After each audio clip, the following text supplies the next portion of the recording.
ఈ రాష్ట్రంలో ఒక నాణ్యమైనటువంటి ఇంజనీర్లు తయారు చేయాలనేటువంటి లక్ష్యంతో కనుక పనిచేస్తే ఇది సాధ్యమవుతుంది.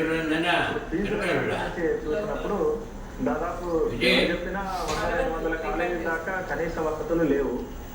ఇప్పుడు చర్చకు వచ్చినప్పుడు ఏమో అన్నీ ఉన్నాయని చెప్పొచ్చు, కానీ అదే చెప్తున్నాను, కనీసం సీనియర్ ఫ్యాకల్టీ దొరికే పరిస్థితి కూడా ఈ రాష్ట్రంలో లేదు. ఇప్పుడు కాదు, 10 ఏళ్ల కిందటి నుంచి ఇప్పటిదాకా కూడా ఎంటెక్ చేసినటువంటి లెక్చరర్స్, ఇప్పుడు ప్రొఫెసర్లు దొరికే పరిస్థితే లేదు. ఆ రకమైనటువంటి ఒక ప్రొఫెసర్ క్వాలిటీ కలిగినటువంటి వాళ్ళు, ఎలిజిబిలిటీ ఉన్నటువంటి వాళ్ళు లేనటువంటి పరిస్థితులలో కాలేజీలకు ఎట్లా పర్మిషన్ ఇచ్చారు? అవన్నీ ఉండాలి కదా నిబంధన ప్రకారం అవి ఉండాలనుకున్నప్పుడు కాలేజీలకు విచ్చలవిడిగా పర్మిషన్లు ఇచ్చేశారు. కాబట్టి ఏం చేస్తున్నాడు? బీటెక్ అయిపోయిన విద్యార్థి వెంటనే ఇంకో ఇంజనీరింగ్ సీనియర్ విద్యార్థి వాళ్ళకి పాఠాలు చెప్పేటువంటి కండిషన్ ఈ రోజు రాష్ట్రంలో ఉంది. దాన్ని అందరూ అంగీకరించాల్సింది. అది జరుగుతుంది.